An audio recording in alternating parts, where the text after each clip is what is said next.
देखो आज जो है केंद्रीय कोण के बारे में जानेंगे हम। पेज नंबर 296 पे जो दिया हुआ है केंद्रीय कोण, कि केंद्रीय कोण किसे कहा जाएगा। तो मान लीजिए ये कोई वृत्त है, ठीक है, तो ये वृत्त का केंद्र क्या दिया है, ओ। तो ओ अगर वृत्त का केंद्र है तो जो केंद्र ओ है, अगर मान लीजिए कोई भी कोण बन रहा है और जिसका शीर्ष मतलब हुआ जो कोना, यहाँ पर जैसे ए ओ बी ये कोण बन रहा है, इसका शीर्ष जो है वृत्त का केंद्र है, तो ऐसा कोण क्या कहलाएगा, केंद्रीय कोण कहलाएगा। जैसे मान लीजिए सी ओ बी एक कोण बन रहा है, ये क्या हो जाएगा, केंद्रीय कोण हो जाएगा। समझ में आया सबको? केंद्रीय कोण क्या है, जिसका शीर्ष वृत्त का केंद्र हो, ऐसा कोण केंद्रीय कोण कहलाता है। ठीक है। अब यहाँ पर एक इम्पोर्टेंट थ्योरम है कि नेक्स्ट जो है कि वृत्त की समान जीवाएं केंद्र पर समान कोण अंतरित करती हैं। तो वृत्त की समान जीवाएं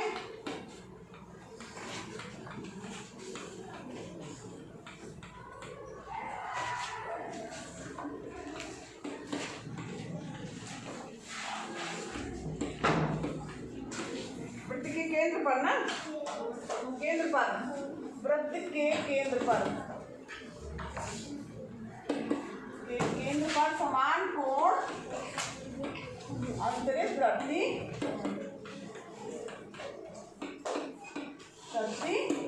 ठीक है। ये एक प्रमेय है समान जीवाएं। मान लीजिए हमने दो जीवाएं ली है, जीवा किसे कहेंगे, वृत्त किसे कहेंगे, जीवा। हाँ बोलो बोलो, खड़े होकर बोलो, बताओ जीवा किसे कहेंगे, अभी मैंने बताया था। किसी भी दो बिंदुओं को मिलाने पर जीवा। वेरी गुड, क्लैपिंग करो उसके लिए। वृत्त के किसी भी दो बिंदुओं को मिलाने वाला जो रेखाखंड होगा वो क्या कहलाएगा, वृत्त की जीवा कहलाएगा। ठीक, कोई भी दो बिंदु आप मिला दीजिए, चाहिए ए बी मिला दीजिए, सी डी मिला दीजिए, ए सी मिला दीजिए, तो कोई भी दो बिंदु, कहीं से भी दो बिंदु आप मिलाएंगे तो क्या कहलाएगी, वृत्त की जीवा कहलाएगी। अगर समान जीवाएं हैं, समान जीवाएं यानी बराबर, मान लीजिए हमने दो जीवा ए बी और सी डी जो है वो दो जीवा हमने ली। अब यहाँ पर दो जीवाएं जब हमने ए बी बराबर सी डी ली है, तो ये प्रमेय क्या कह रही है कि ये दोनों जीवाएं अगर बराबर हैं तो केंद्र पर जो कोण अंतरित करेंगी वो भी बराबर होगा। तो समान जीवाएं वृत्त पर समान कोण अंतरित करती हैं। एंगल ए ओ बी यानी ये वाला कोण इस वाले कोण के बराबर होगा। ए ओ बी बराबर हो जाएगा सी ओ डी। समझ में आया सबको? Yes ma'am. चलो अब इसके बाद जो है इसी से संबंधित प्रश्नावली के सवाल है आपके।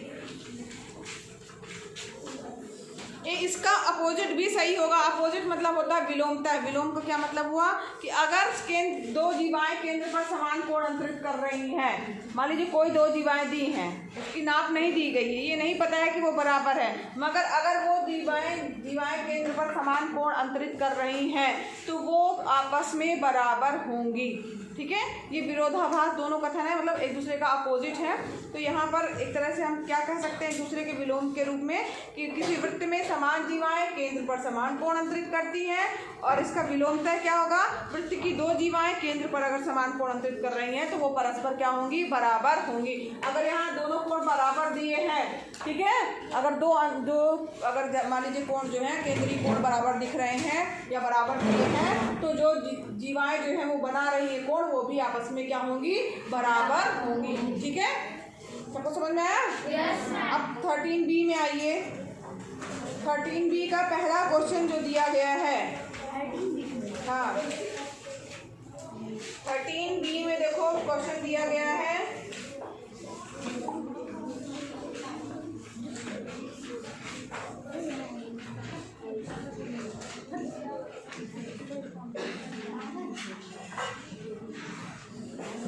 ये दिया है ना, यस। यहाँ दिया हुआ है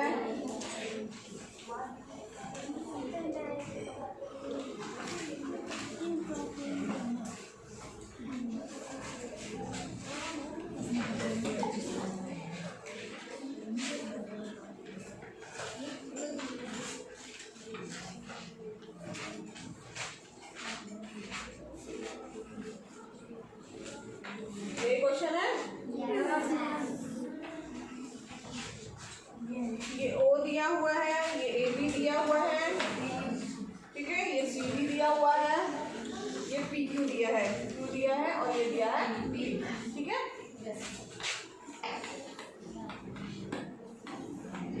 13B। ठीक, तो इसका पहला प्रश्न जो है, अब यहाँ पे प्रश्न में दिया है कि जो चित्र है उसमें ओ वृत्त का क्या दिया है, केंद्र है, जो कि दिख रहा है आपको। इस वृत्त की 3 जीवाएं दी हुई हैं, AB, PQ और CD। 3 जीवाएं हैं, AB, PQ और CD। ठीक है, ये समझ में आ रहा है। इसके बाद दिया है साथ साथ कि इस प्रकार से ये जीवाएं हैं कि तीनों बराबर है। AB बराबर दिया है, क्या दिया है, क्या चीज दिया है कि AB बराबर है CD बराबर है PQ। तीनों जीवाएं क्या है, आपस में बराबर है। और साथ ही साथ ये दिया है कि कोण AOB यानी एंगल AOB ये कितना दिया हुआ, ये वाला कितना दिया है 65 का। ठीक है, यहाँ पर ये दिया हुआ है 65 का। तो हमें कोण POQ याद करना है, ये वाला कोण हमें याद करना है और ये वाला कोण भी हमें याद करना है। तो यहाँ पर बता सकता है कोई क्या होंगे? हाँ कुछ बताओ। 65 ही होंगे। ये कह रही है कि ये कोण 65 दिया है तो ये कोण भी 65 होगा और ये कोण भी 65 होगा। क्यों होगा? क्योंकि इसकी जो जीवाएं हैं वो बराबर दी गई हैं और ये केंद्र पर ही कोण अंतरित कर रही हैं। तो अभी हमने प्रमेय पढ़ी है कि वृत्त की समान जीवाएं केंद्र पर समान कोण अंतरित करती हैं। तो इसके अनुसार ये एक कोण अगर 65 दिया है तो ये कोण भी क्या होंगे, आपके 65 होंगे। तो यहाँ पर लिख देना होगा कि एंगल AOB बराबर एंगल POQ बराबर एंगल COD। ठीक है, क्यों? क्योंकि वृत्त की समान जीवाएं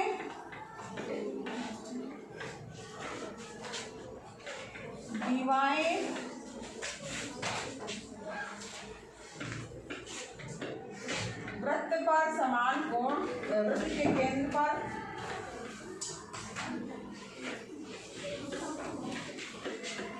समान कोण अंतरित करते हैं, समान कोण अंतरित करती है। अतः ये बराबर क्या हो जाएगा, इन सबको बराबर कर देना 65। ठीक है, तो अतः लिख देना, अतः एंगल POQ बराबर 65 और यहाँ पे आगे लिख देना चाहे तो अतः एंगल POQ बराबर 65 और एंगल COD बराबर भी क्या हो जाएगा 65। सबको समझ में आ गया? चलो, प्रॉब्लम किसी को कोई? इसी तरीके से इस प्रश्नावली के सवाल हैं। आप क्वेश्चन नंबर एक और करना हो तो कर लीजिएगा।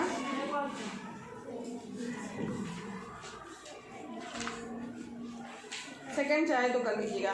अब बात करते हैं नेक्स्ट चक्रीय चतुर्भुज की, कि चक्रीय चतुर्भुज क्या है, चक्रीय बिंदु क्या है और चक्रीय चतुर्भुज के कोण किन्हें कहा जाएगा। ठीक है, इसे हटाएं, बाद में लिख लेना, नोट कर लेना, इसको बाद में नोट कर लेना। अब यहाँ पर हम बात कर रहे हैं चक्रीय चतुर्भुज की। बात मत करो, एकदम शांत रहो, शांत रहो, अभी नोट कर लीजिएगा आप लोग।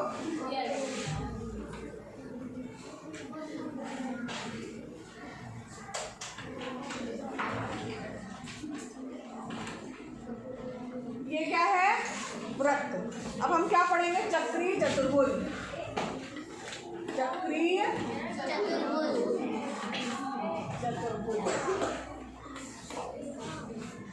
चतुर्भुज क्या होगा, है ना।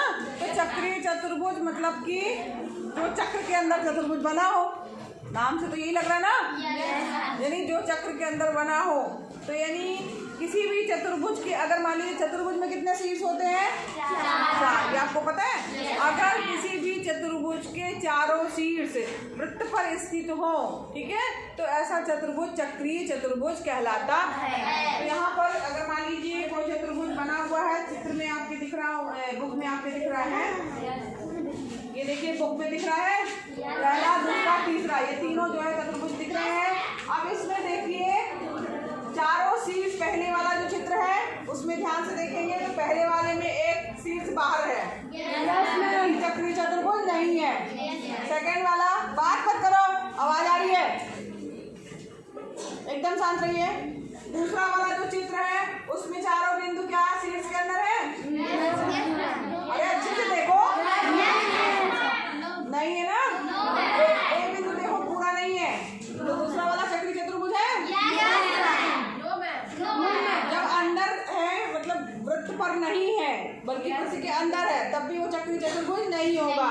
ठीक है। अगर मान लीजिए तीसरा चित्र देख रहे हैं तो इसमें जो है केवल बी और सी जो है वृत्त पर है, बाकी एंगल जो ए बिंदु बना है और डी बिंदु बना है वो भी वृत्त पर नहीं है, तो ये भी चक्री चतुर्भुज नहीं होगा। तो चक्री चतुर्भुज होगा क्या? जिसके जैसे मान लीजिए कोई चतुर्भुज बना है, मान लो ये बना हुआ है चतुर्भुज। अब यहाँ पर ए बी सी डी चार जो है वो बिंदु है, ए बी सी डी चार शीर्ष हैं चतुर्भुज के। ठीक है। अगर ये चारों शीर्ष, ये वाला शीर्ष, ये वाला शीर्ष, ये वाला और ये वाला वृत्त पर हो, वृत्त पर समझ रहे हो? ये इसकी परिधि दिख रही है, इसमें कहीं हो, ना अंदर ना बाहर। अगर अंदर है तब भी वो चक्री चतुर्भुज नहीं होगा, अगर बाहर है तब भी वो चक्री चतुर्भुज नहीं होगा। चारों होने चाहिए कहाँ पर? वृत्त पर। कोई भी अगर एक अंदर है या बाहर है उसे कोई मतलब नहीं है, तब वो चक्री चतुर्भुज नहीं होगा। एक भी अगर है, अगर मान लो दो है तो तब तो और नहीं होगा, मतलब कुल मिला के नहीं होगा। कब होगा? जब चारों शीर्ष जो हैं वो किस पर स्थित हो? वृत्त पर स्थित हो, तो ऐसा चतुर्भुज चक्री चतुर्भुज कहलाएगा। ठीक है, सबको समझ में आया? ऐसा चतुर्भुज जिसके चारों शीर्ष वृत्त पर स्थित हो चक्री चतुर्भुज कहलाता है। ठीक है। चलो अब यहाँ पर देखो,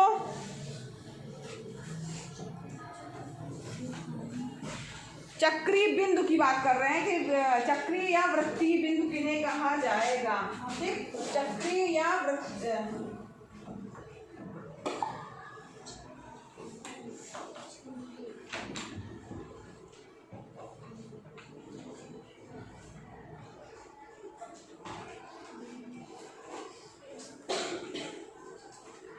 अब यहाँ पर चक्री या वृत्तीय बिंदु जो है या एक वृत्तीय बिंदु किन्हें कहा जाएगा।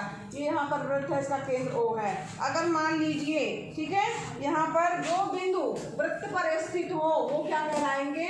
वृत्तीय बिंदु। एक वृत्तीय बिंदु या चक्रीय बिंदु कहलाएंगे। ठीक, ये P है, ये Q है, ये R है, ये S है, ये T है। ठीक है, ये यहाँ पर M है, यहाँ पर A है, यहाँ पर B है। ठीक, मान लो कैपिटल में लिखना है तो कैपिटल लिख सकते हो आप। U है, V है, W। अब ये देखो दिख रहे हैं, ढेर सारे बिंदु दिख रहे हैं। अब यहाँ पर बात आ रही है कि चक्री बिंदु किसे कहेंगे या वृत्तीय बिंदु किसे कहेंगे। तो जो वृत्त पर स्थित है, ध्यान से सुनिएगा, जो वृत्त पर स्थित है वो बिंदु क्या कहलाएंगे? चक्री बिंदु या एक वृत्तीय बिंदु कहलाएंगे। ठीक है। और जो अंदर है वो बाहर है वो सब नहीं कहलाएंगे। ठीक है। अब यहाँ पर आपको बताना है, जिससे मैं खड़ा करके पूछूंगी वही बताएगा कि कौन सा बिंदु चक्री बिंदु है और कौन सा नहीं है। ठीक है। अब हम सबसे पहले बात करते हैं बिंदु P की। बिंदु P की, खड़ी हो, बताओ बेटा। बिंदु P क्या ये चक्री बिंदु है? क्यों नहीं है? क्योंकि ये वृत्त के बाहर है। ठीक है। अब आ जाओ बिंदु B। बिंदु B बताओ, चक्री बिंदु है कि नहीं है? क्यों है? क्योंकि ये वृत्त में, क्योंकि ये वृत्त पर ही स्थित है। ठीक, बैठो। यहाँ पर M बिंदु यहाँ पे था ना, और यहाँ बताओ M बिंदु। M बिंदु तुम खड़ी हो, बताओ बेटा। नहीं है। क्यों नहीं है? क्योंकि ये वृत्त के बाहर, क्योंकि ये वृत्त के बाहर है। बैठो, खड़ी हो। V बिंदु चक्री बिंदु है कि नहीं? क्यों नहीं है? है तो क्यों है? हम उसके अंदर है। अंदर है? क्या ये सही बता रही है? तुमने ध्यान से नहीं सुना क्या जो मैंने बताया था? सबसे आगे बैठी हो तब भी ध्यान नहीं देती हो। हाँ, ये वृत्त के अंदर या बाहर जो भी बिंदु है वो चक्री बिंदु नहीं कहलाएंगे। जो केवल यहाँ इस जो ये इसकी परिधि है, परिधि समझ रहे केवल वही चक्रीय बिंदु कहलाएंगे। तो ये चक्रीय बिंदु होगा कि नहीं? नहीं होगा? होगा ना? अरे होगा? पक्का नहीं होगा? चलो बैठो। ये बताओ बेटा, है कि नहीं चक्रीय बिंदु? नहीं है? क्यों नहीं है? अंदर है ना? Very good. चलो ये तुम बताओ, है? पक्का? क्यों है भाई? वृत्त पर स्थित है ना? ठीक, तो सारे बिंदु आप पहचान लो कि बिंदु टी है कि नहीं? आर है कि नहीं? डब्ल्यू है कि नहीं? एस है कि नहीं? ये कौन सा? ए है कि नहीं? ठीक है, पक्का कर लोगे ना? इसका सवाल है प्रश्नावली में।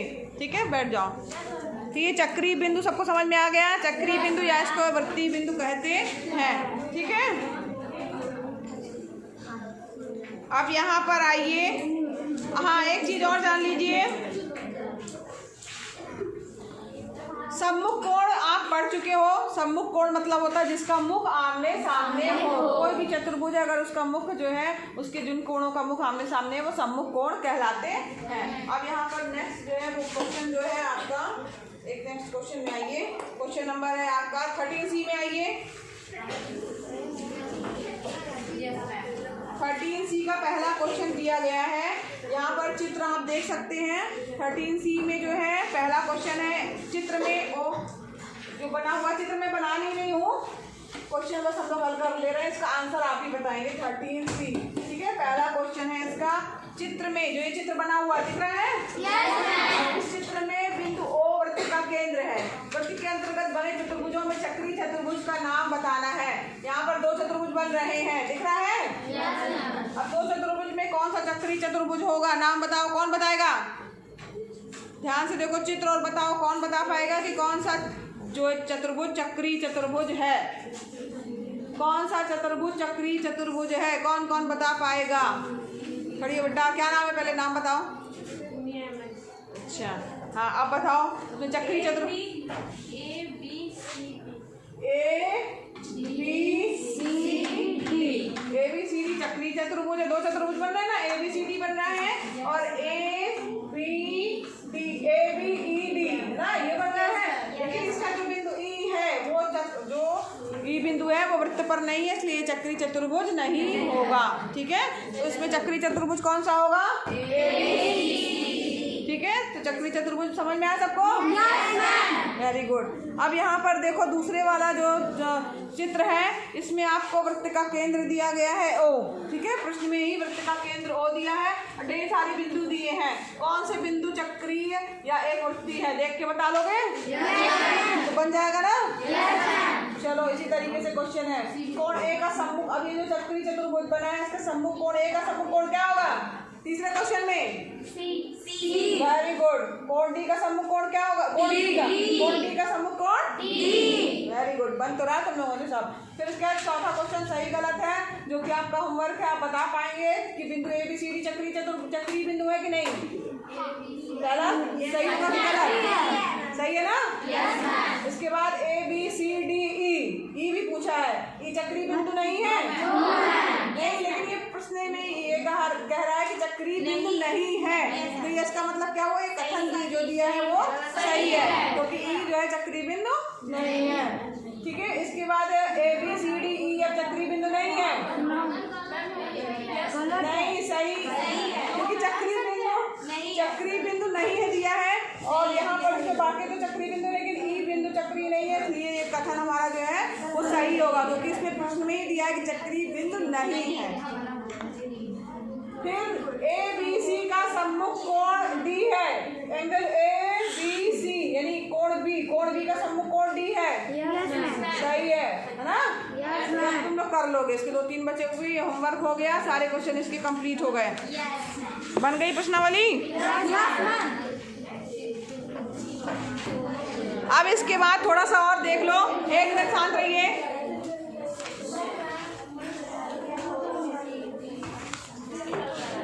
चलो कल पढ़ाएंगे।